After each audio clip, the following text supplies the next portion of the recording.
Welcome back to Christo's Cafe, powered by Team Bandit Gang. I am your owner-operator, TheOneChristo. I'm here to talk to you today about patch notes 7.2 that were released yesterday during the Gwent Open. They're not officially out yet, so I'm working off of a Reddit thread. If I leave something out, if you think that I messed something up, it's likely I'll throw the notes in the description below anyway, so that way you can see what I'm working off of. But as the new patch notes come out, if anything changes, I will absolutely let you know. You'll be able to find more about Team Bandit Gang as well. I'll throw the invite to Discord in the description, as well as our website, so you can come check us out, learn what we are all about. You'll also find my info about Twitch, Twitter, and whatnot. I stream Tuesday, Thursdays, and alternating Wednesdays with a bonus stream every now and again. But that's enough. Let's get into this. There is a good amount of information in here, and I don't want to make this video like an hour long. Before we do get into it, I want to give a little bit of a preamble. Nonetheless, I know that these notes have been super controversial when it comes to Reddit, when it comes to Twitter. People are not loving it all. People have, some of their favorite decks have been nerfed. They don't understand why. The decks weren't even that good. Leader abilities are gone. They weren't even used. All kinds of stuff. I can't say I have all the answers. I don't know that I know exactly what the developers were thinking when they made these changes. My biggest thing in playing card games for years, I just think that for the longevity of the game, simplifying certain aspects makes sense. Not being able to play 2 cards a turn where one is any other card is a lot easier to balance, and hopefully down the line will lead to a healthier game. As we go through this, I'm also going to point out a few things that I think are kind of curious and maybe don't make the most sense, but I'm sure we'll see a hot fix in a week or two that will kind of fix NR. So that being said, honestly, give it a chance, give it a go, play with the cards. Let's see what happens. I am excited because it's going to change the meta around. It's going to flip things on its head a little bit, and that should be a lot of fun. Honestly, I'm a big fan of the meta getting changed every month, every couple of months. I don't think there's anything wrong with that. It really does allow people who have the skill, who have the know-how to be able to kind of rise to the top. So let's jump into the notes. I'm going to breeze through these fairly quickly, again, just because there are a lot of them. So I don't want to spend too much time going through every single one in detail. So let us start from the top.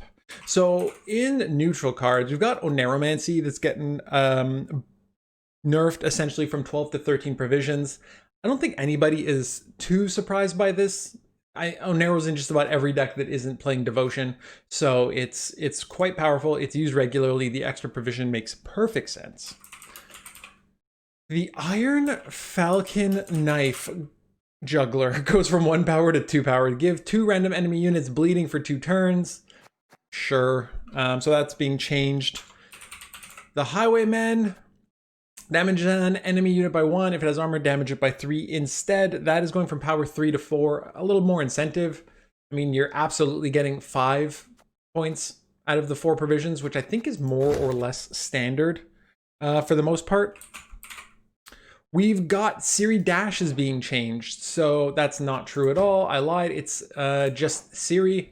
So she's going from damage 3 random enemy units by 1 to damage 3 random enemy units, period. So that's the change you're gonna see. Ciri's been used a little bit more since it was changed in the last patch. I haven't seen a ton of it. I don't know that this is going to make her tremendously better, but it definitely doesn't hurt, and the losing around and being jumped back to hand is again helpful, but I'm not expecting to see a ton of Ciri go down. It's funny, the patch notes that I saw included Ethereal with the monsters category. Not the case. Ethereal is a neutral card just because monsters are the only ones that play them. Completely changed over. I like the idea and the flavor that they were trying to throw into this. I think they might have killed it, but I do like the direction they were trying to go. So maybe this gets another change in the future. I'm not 100% sure, but let's walk through it. So ability is being changed to Zeal, order, transform the unit to the right to a base copy of self. So basically now it has to be activated as an order. It does have Zeal, so it happens as soon as you play it, but also as soon as you copy the next unit. So it prevents fruits from happening naturally just at the end of your turn. Makes it a little bit more complicated, and now you only have to answer one of them to absolutely answer the card. obviously makes it significantly worse. I think there may be an opportunity to play Ethereal with Arrakis Swarms or something like that drops 4/1/1s, and then you can go and just change them all over right away. So it makes it theoretically better in that direction. But I think overall it just makes the card worse. There are no notes in here around the provisions changing, though I do think they mentioned the provision was dropping to 8 back to the original provision, but I could be wrong. Overall, it's just the card is going to take a huge hit. It has its functionality. When I said I liked the direction they were taking, I liked the fact that it didn't just automatically happen at the end of your turn. You needed to activate it. I liked that concept, but I think overall with what they've done with it, it's just not going to see play like it did before. Next up, one of the most controversial changes is Oberon. So Oberon is going from 11 provisions, 6 power to 12 provisions, 5 power. It makes him obviously worse. The devs were talking about how he was an auto-include essentially in most monster decks, and that's just because they drop big bodies with lots of points and lots of them. So getting an extra unit, getting an extra Wild Hunt unit on top of that just kind of made sense.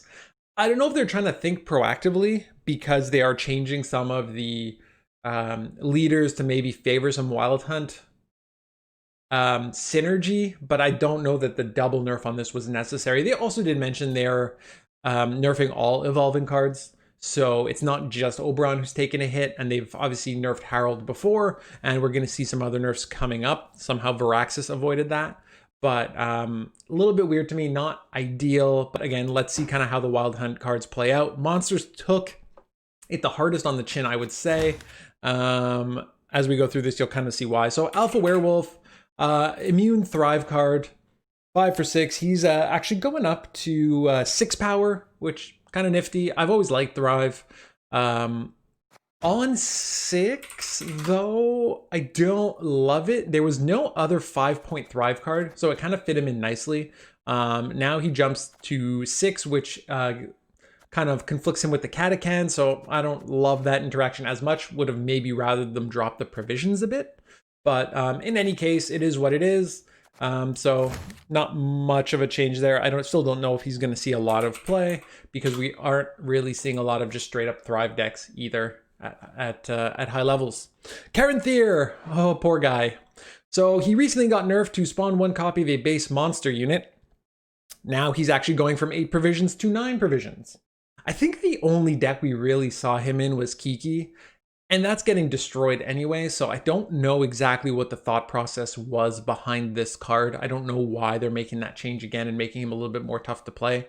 I don't think he's really going to be included in anything for the time being, unless there is something coming out in the future. So we'll have to wait and see on that. We've got Wild Hunt Riders. So they are hiding down here somewhere, right? Where are they? As I'm completely missing them. Wild Hunt Riders. There they are. Okay, so we're going from 3 provisions, from power 3 to power 4. So basically they come out and are 8 power. They're thinning. They come out of the deck if you have dominance. So there is a condition here. But I do like this in general. I think, again, you're playing to that Wild Hunt type of synergy. And bronze thinning cards are seeing a little bit of a buff throughout this whole patch, as you'll kind of see later on. We've got Arrakis. Behemoth. If I could spell, this video would go a whole lot better. So we're going from power 2 to power 3. Spawn 2 drones, boost all other insectoids in this row by 1. So they're kind of saying, Kiki, we're sorry, this is not going to work, but Behemoth, you can jump in and maybe try to, mess around with that. So on dropping 3, he's going to give you 2 drones. He's going to boost them by 1. You're going to get 7 points, right? Still doesn't seem to make any sense for 8 provisions, so I'm not loving that. But I didn't see much play from him before, and I don't think he'll get a lot after. Foglets got slightly better, right? We're moving from power 3 to power 4, so same principle. They come out with 8 power. So again, I think this will help. Deathwish, we saw them occasionally in some Overwhelming Hunger decks that played Haunt. So we'll probably still see these guys hanging around, but again, I don't think this is a huge change. So, leader-wise, Death Shadow is gone. So destroy a allied monster unit, then spawn and play a base copy of it. We saw that with Karen Thayer, with Kiki. Pretty much the only time I think we saw it for the most part recently. So that is getting scrapped. Again, this plays into the 2 cards a turn, right? So you would have to play another card that is already on the board because you destroy it. I lied, you'd also see it in double Oberon every once in a while, so that's getting removed as well, though not quite as powerful. And with the giant Oberon nerf, it is what it is. Going to be changed, so that's going to be removed. They're adding 2 new abilities, and Carapace is being changed to boost an allied unit by 3 and give it Veil, and you're getting 3 charges where Carapace was 2. So they're taking the shield away, they're giving that to Northern Realms, you're actually getting Veil. I mean, in theory, I don't know that it changes a ton. People weren't doing that much damage to monsters. I don't know that adding Veil is going to make the biggest of differences, but it just slightly tweaks the actual ability itself.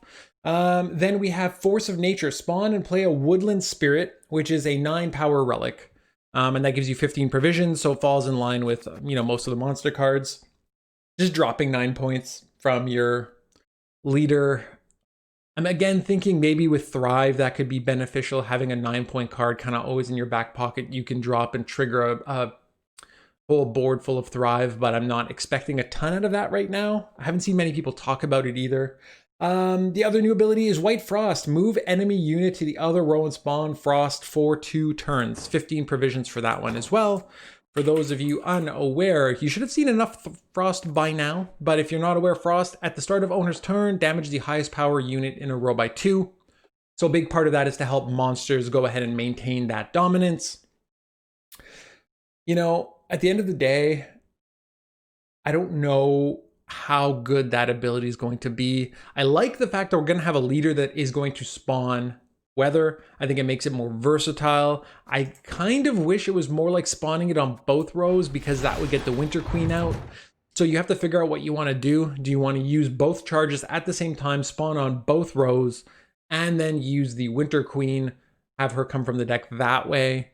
Also, the ability to move something into the row you're going to spawn Frost on is kind of fun, sort of neat. I mean, you're going to see the Bruisers as well be doing that kind of work to move people, units from one row to the other. This also damages them, so it gives you an opportunity to really line up the board nicely under Frost. But at the same time, lining up the board is a little bit less important. You'd probably want to move people away from it, and then maybe look at using the Bruiser to move them back because you are only damaging the highest unit on the board. So that pretty much covers monsters. We're going to jump into Skellige. So we've got Holger Blackhand. Pirates. We're adding deploy damage unit by 2. Is that actually Holger? Damage unit by 2. Yeah, so that's added. So you still maintain the rest of it, but you damage by 2 as well. So you're going to have 8 for 8 here. Whenever you play a ship, boost by 1. Whenever you play a pirate, damage random enemy unit by 1. So if we're looking at Skellige Pirates, what did I do here?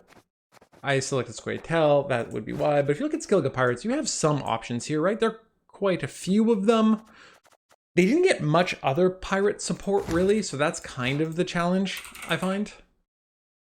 If you're looking at the next card was Brokvar Hunter.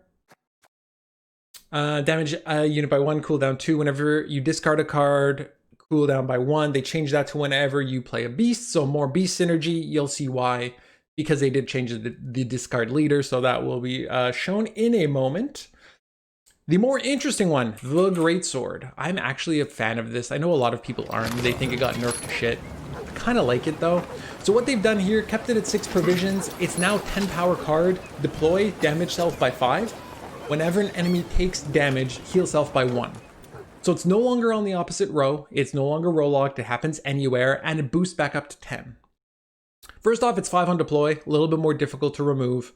Avoids those tourney jousts and things like that. It's also now, for the most part, immune to Bloody Baron. It's going to be immune to Morkvarg unless you're boosting it above that 10. You're also going to probably see it in some of that Blaze of Glory stuff and things like that. So it makes it a more versatile card, completely changes it. But we weren't seeing a lot of it in the meta, and it was being answered all the time. So just a different way of looking at it altogether. I'm really curious to see how that plays out. We also have, that was a great sword, and then we have Harold, who's going to 12 provisions, 5 power. This is pretty much in line with all the other evolving cards, so I won't even bother going through that one. He's seen enough nerf-wise recently. We've got Turgvi provisions. He's going from 11 to 10.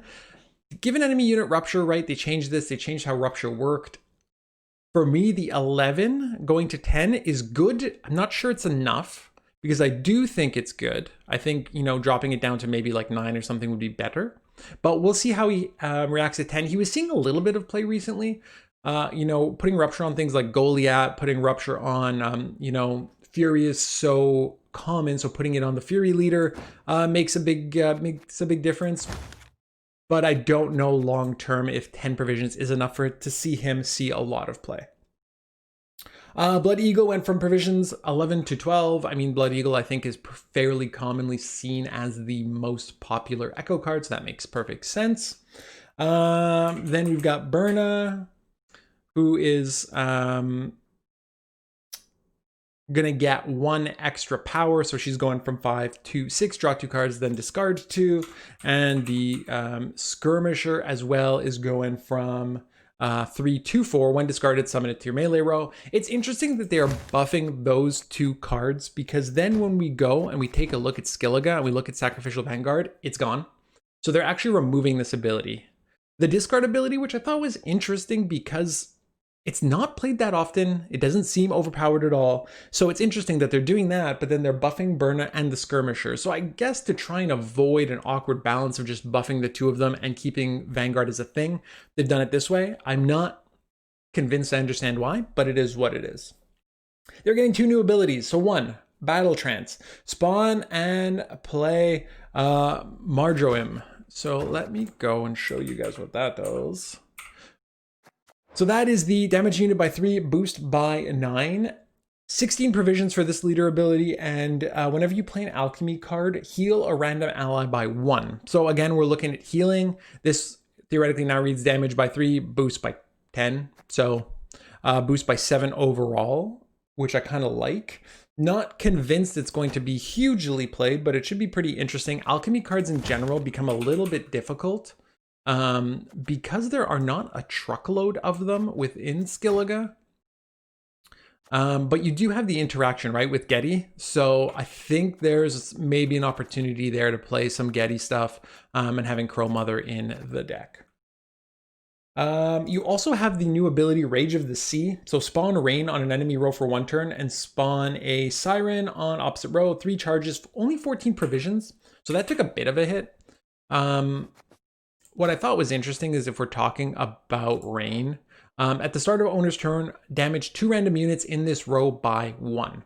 So again, I like this ability because what you're going to do is you're going to be damaging random units. So in theory, you're getting 3 charges out of it. So you're getting 6 points out of it. Sorry, wait, my math is bad on that. So at the start of owner's turn, damage 2 random units in this row by 1, and you're spawning it just for 1 turn. So you're getting 2 damage out of it. So you're getting 6, plus you're getting Sirens on the other side of the board.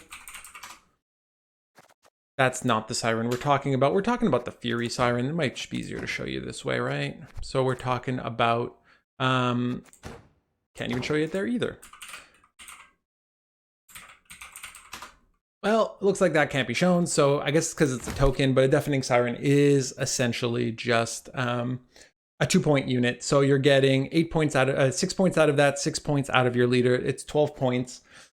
It's interesting. So I like the concept of it because what it is able to do is it's able to damage random units on the board, which could theoretically activate Bloodthirst. Not guaranteed, but it is theoretically something that can happen. And the only downside is that happens next turn, right? So Fury, you activate it once, it gets you 8 points and it happens immediately. So you can start activating your combos for Bloodthirst. For Rain, you're going to be looking at doing it turn 1. Next turn happens on dealing 2 damage, and that could theoretically activate Bloodthirst, not guaranteed. So a little bit more in the way of points, a little bit less in the way of consistency. So there's some give and take there. We'll dive into Northern Realms really quickly because, well, overall, it's a little bit broken. I think everybody has agreed on this for the most part.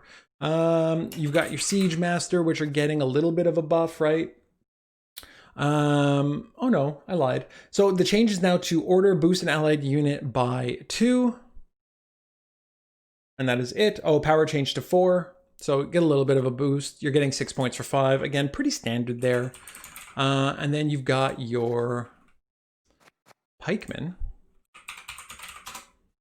who are going from 3 to 4 as well. Damage enemy unit by 2. So I guess they're losing the resupply essentially, and they're just giving them the free point right away. So not a huge change here. 2 cards that are underplayed that are giving a little extra boost, but they might still stay underplayed. Now is when the fun part begins for Northern Realms. So Vicious Slash is now gone. Damage an enemy unit by 8. Give adjacent units bleeding for duration equal to excess damage dealt. Again, I'm surprised. I don't see this played often, and maybe that's the goal. Maybe they're trying to get cards in that are going to be played a little bit more often, or leaders in that are going to be played more often. So we're seeing this removed. Cycled out is the exact word they use. So there's not to say it's not going to be cycled back in the future, but for now it is being cycled out. What they're cycling in is Shield Wall. Boost an allied unit by 2 and give it shield. Charge 3. 14 provisions. So anybody else, first thing that comes to mind, and I ask anybody else, but I think everybody else, this is what came to mind. So we're going to boost Anseus by 2, and we're going to give him a shield. So he's going to hit for 6. Then whatever hits back is going to hit a shield, and then he's going to hit for 6 again. So there's a huge potential here for Anseus to just slam somebody and stay on board. So if we're shielding Anseus, we're shielding Varaxis to give Anseus another charge maybe. We're shielding Anna, things like that. I have a feeling this is going to be over the top good, and that we may see a nerf in the next couple of days for that one. We'll give them a week. We will give them a week. Pincer Maneuver is also changed. Pincer, again, is one of those abilities that plays 2 cards. So what they've done is, instead of playing the card, what you're going to do is draw it, and you're going to boost it by 5. And then you're going to put a card back underneath your deck. So it's added consistency. I do like this for Pincer. I think that Shield Wall is just going to be so much better. But for Pincer, what you're going to see is your ability to draw one of those cards that you would not be able to grab with AA. It is such a great tutor card, but you're missing your top end. You're missing your Anseus, you're missing your Bloody Baron, your Falibor, all that kind of stuff you're not grabbing with it. So Pincer allows you to go ahead and do that. So I think that's huge there, and a great opportunity for them to be able to grab those cards. Mobilization was also changed. Nobody's really talking about it, but we'll go through it quick. So place a copy of an allied unit from your deck. Boosted by 2 and give it Zeal. So again, playing those 2 cards, they don't want to do that. So instead they've changed it. It spawned a base copy of a bronze allied unit on a row and boosted by 3 instead. So forcing you to go ahead and grab a bronze dude. Has to be a soldier, and you boosted by 3 instead of 2. No Zeal. You're going to be maybe seeing this played a little bit, but based on how good the other 2 are and the fact that Uprising has been untouched, I think those are the main leaders you're going to see. Probably Mobilization gets about as much play as you saw before. Scoia'tael. I am so excited. I am so excited for Scoia'tael, and I will tell you exactly why. They have changed Harmony back. So no longer is it row dependent. Now Harmony is played and basically gives you that boost across the board anywhere. The main thing that they changed, and I think they finally realized the fact that Harmony wasn't broken itself. Harmony was broken when you were able to use Mystic Echo to play Waters of Brokilon twice and end up with 4 engines on the board in 1 turn. So obviously Mystic Echo is gone. It's one of those 2 card a turn abilities. So that will be toast, and we will walk you through exactly what that change is going to be. In the meantime, Zoltan's Company's changed. So it's now still spawn 3 Rowdy Elves in a row, and if you control any of the Zoltan cards, so any of these 3 dudes, what's going to happen is you're going to give 1 armor to all dwarves in that row, not just the ones that come off of Company. Zoltan wasn't seeing a lot of play.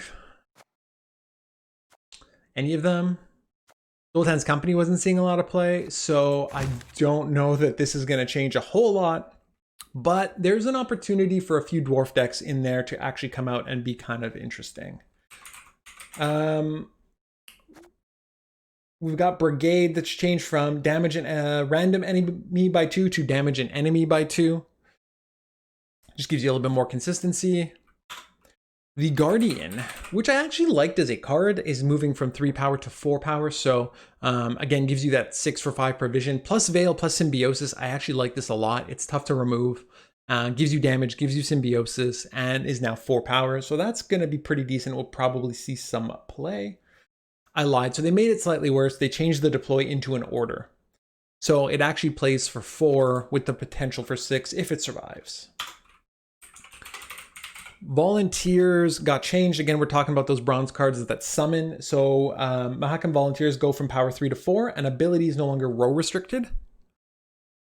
So basically, if you control a dwarf, period, you get to pull them out of your deck. Like I was saying, some of those cards that pull bronzes have become a little bit better. Ethne doesn't lose the power. She stays at 6, but goes from 11 provisions to 12. The Sentry also getting a little bit of a boost. They're adding 1 armor to the Sentry, so nothing tremendous there, but just makes it a little bit more difficult to remove. Because again, this is more of a long-term play, right? You're trying to move enemies around, or you're trying to move your units around, so you want it as an engine on board. And at 4, it was just too easily removed. At 5, I don't think it's going to see much of a change. I think it still will not be played. The Chariot. Power is from 3 to 4. So what I think is going to happen here is you're actually going to see a Chariot that is going to see play in Harmony decks again. This was fairly commonly played in old Harmony because it is a machine. So you might see 1 or 2 of those squeezed into Harmony decks.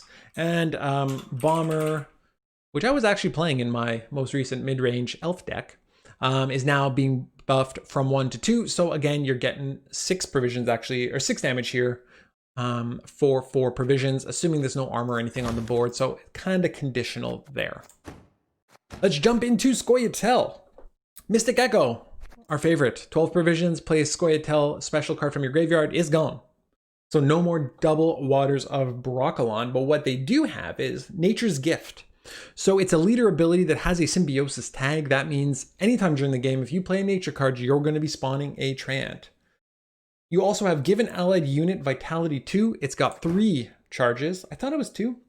Could be wrong. Could be 3. So, I mean, this is what you're going to see it being targeted most of the time, I would imagine. You give it Vitality 2. As it gains Vitality, it's actually worth 4 points here, so that becomes an 8. Some of the Gourd decks are playing, a dozen or so, maybe not nature cards, but you're probably going to see that ability be worth, a solid like 18 points on the high end, which I think is crazy. I don't think it's going to get that good. I think swarming your board with 1 point Treants is just kind of frustrating. It's not ideal. So there may be some tweaks to it there, but again, you get the Symbiosis and you get the Vitality here. I'm really excited. I've always been a big Scoia'tael fan. I'm excited to play Symbiosis. I think it's going to be fun. Not sure it's good yet, but I think it will definitely be improved. They went and made a change to Call of Harmony. Again, another card that goes and pulls 2 cards or extra card from your deck. We don't want that anymore. So what's actually happening there is it's going to play Dana, which is a 6 power relic with Harmony. A relic is a different card type. So when you play that, you're actually going to boost everything essentially on board with the Harmony tag. Because there are very few relics in the game and nobody's really playing them. So that's going to be huge. You have now an option in round 3. Instead of playing double Waters, you're essentially playing a single Waters plus Dana. Dana will boost the 2 on board and will come down as a 3rd engine herself. So you're getting 3 engines with a little bit more power as opposed to 2 engines. So that could be an interesting opening play, or you save her as a finisher to boost her whole board. I think there's a couple different ways of looking at it, but in reality, playing it early probably makes the most sense to boost your 4-point Dryads to a 5 and keep them out of some removal range. So I think that makes a little bit more sense. Guerrilla Tactics. We talked about movement a little bit before with our, oh my gosh, what was the card? The Brigade, I believe it was. No, it was the Sentry that got the extra armor. So they're actually buffing Guerrilla Tactics, slightly moving from provisions 15 to 16. Not sure, again, it will see much play, but it is now slightly better. Imperial Brigade is next up. The next bronze card that allows you to summon cards from your deck. They're moving the power from 3 to 4 to keep it in line with the other ones. They're going ahead and they're actually removing the melee Rolock, and it now becomes, if you control a soldier, summon all copies from deck to this row. So you're not going to be able to use Vigo to pull it anymore unless you have another soldier on the board, and that is how that will thin your deck out. I think Nilfgaard, with some of its hyper thin models, kind of likes this play, so that should still be interesting if they can sneak a soldier into the deck. The Nausicaa Brigade, damage a boosted enemy unit by 3. They're going to actually change it to give it use, I believe. Yeah, so damage an enemy unit by 1. If it's boosted, damage it by 3. So you get 4 points for 4 provisions if nothing is boosted. If it is boosted, you still get the extra bonus points. It just makes it a little bit better to play, a little bit less awkward. Good old Bravins, that is probably one of the best, if not the best, Nilfgaard card right now. Takes a little bit of a hit going from 4 power to 3. Probably won't change much, as the card it spawns is a lot more important than the body itself. Battle Prep is going to get an extra boost, right? So Battle Prep gives 1 more boost. It's going to be boost by 4 or boost by 6 if you got a soldier. They went and actually changed Fion, though. Made it 1 power, 2 armor still. The problem with that and then playing Battle Prep on it, which is what happens 90% of the time, is something like Mork now just completely destroys it. Like straight out destroys it because it can't be damaged, right? It's got 1 point, so it'll go to 0 and it will be destroyed. Not sure exactly where that came from. I guess it might make Battle Prep a little bit better to use, but it definitely makes Fion a little bit worse. So give and take, right? The big one everybody's talking about, Vincent went from 5 power to 3 power, huge nerf, but it also went from 11 points to 11 provisions to 10 provisions. So it makes him a little bit easier to include in the deck, but they're taking away 2 power. So at 10 provisions, you're going to probably need to destroy something that's, I'd say, at least 8 points to make it worthwhile, if not 9 points. So you're just making him a little bit harder to play, a little bit less swingy. With the 3 points. I think he'll still get included. I think he's more of a versatile card now than a guaranteed round 3 finisher type of card. Depending on what your opponent is playing, you're going to have to be a little bit smarter with it. He becomes a little bit less versatile as just, I'll wait and poison something and kill it, unless you know what's coming and know you need to do it. So Vincent did take the nerf. Again, it's kind of like that Wild Boar situation where Boar still ended up in most decks for the most part. We didn't see it removed all that often because of the provisions, making it easier to fit into the deck, even though they took a point off of it. The ability is what's important. I think for Vincent here, it's going to still see play because the ability is what is the most important. Usurper provisions went from 11 to 12, kind of like most other cards, so keeps him in line, though it does not say here that he lost a point. So I'm going to assume that he is staying at, he's staying at 6, right? Usurper. Yeah, so he's staying at 6 from the looks of it here. Hunting Pack is going from 3 points to 4 points. If enemy unit has status, summon all copies. So again, those thinning bronzes getting a little buff. Hefty Helga is and the Fire Scorpion now have siege engine tags. That doesn't matter that much, so we won't really talk about it. Nilfgaard, so strategic withdrawal, playing that second card, again, gone. So I do love the fact that they're removing these abilities to play, let's say, big combos without you being able to answer them at all. I find that incredibly frustrating, so I like the fact that this is happening. They're going and including imprisonment. I'm gonna, before I talk about imprisonment, say something about what I appreciate about card games and games in general. They need to be fun. So combos you can't answer, things like that, not usually fun, actually quite frustrating typically. So that's why I'm happy about these changes. Now, imprisonment is lock an enemy unit, damage it by 3, 2 charges, 15 provisions. This has the ability to be unfun. Lockdown kind of has the ability to do that, Enslave as well a little bit, and that's just kind of Nilfgaard's motif, right? They're gonna go ahead and just make your shit frustrating to play against. So this can get really frustrating really, really quickly. So I'm curious to see how this plays out. Throw in a caller and you're doing it a third time. You have tons of opportunities to lock and shut down engines. This might be the only way to kind of block some of that Northern Realms shenanigans going on because locks don't care about shields. You'll lose some of the damage potential from it, but you'll still get the lock through, which I think is really, really important. Tactical decision. So this guy is going to stay at 16 provisions. What is happening is you're going to be able to play Morvan Voorhees, which is a 6-power human soldier. Deploy is drop to 3 cards, then put the same amount of cards from your hand on top of your deck. You also get to order the cards the way you'd like. So if you want to put Afan on top of the deck, he's going to pop out straight away. So you do get to set up your next 3 draws. You're going to get to set up your next 3 cards. You're going to get to set up your Joachim. You're going to get to set up a lot of things this way. I think it's really interesting. I think I'm excited to try it. I don't know how great it's going to be because it's still kind of awkward. You're going to need a longer-ish round to make sure you're getting the right cards because it does involve you playing the cards from your hand back on top of your deck. So you need to have the cards you want either in the top 3 or in your hand to be able to organize it properly.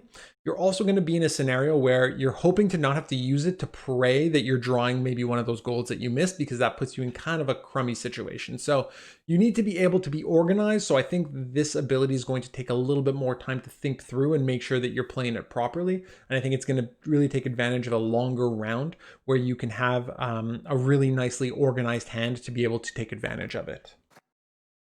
Last thing that's changing is Imperial Formation, because it is played all the time, probably the most popular Nilfgaard leader. It's super versatile, right? Super easy. So what they're doing is they're keeping this the same. They're changing from 4 charges to 3, and they're upping the provision by 1. So you're losing a charge or gaining a provision. It's still very versatile, not quite as good anymore, but I think it'll still have its way of making it in for certain deck types and certain archetypes. So I don't think it's dead by any means. I think this is actually something it needed, that Nilfgaard needed to be a bit more versatile and start to see some of the other leaders actually get played a little bit more. Syndicate, our last faction. So we're actually going to go ahead and look at Sacred Flames. Not spelled today, which makes this a lot more difficult. So changes deploy, spawn a fire swarm on both sides of this card. Order, boost them all by 1. So all fire swarm units only not on this row, but on the board altogether. So if you're playing a swarm deck, this is going to give you a nice little boost across the board. Ewald and Horst are going to be changed. So Ewald is going to now be basically no profit and the deploy instead of fee. So he gets deploy damage an enemy unit by 2, no coins required. And I believe, and it's not in these notes, but I believe what it is if Horst is in your graveyard, Ewald then damages by 4 instead. Horst has no profit, boost an allied unit by 2. I think it changes into, this card changes completely if I'm correct. I think this actually becomes gain coins, and you double the amount of coins if Ewald is in your graveyard. So Ewald was great. It's one of Syndicate's only real solid removal engines that isn't just, damage unit by 4 or 6. So I think he was needed in most decks, and now he's getting nerfed. But have no fear, Horson's Freak Show is actually going to get changed. So Horson's Freak Show power goes from 5 to 4.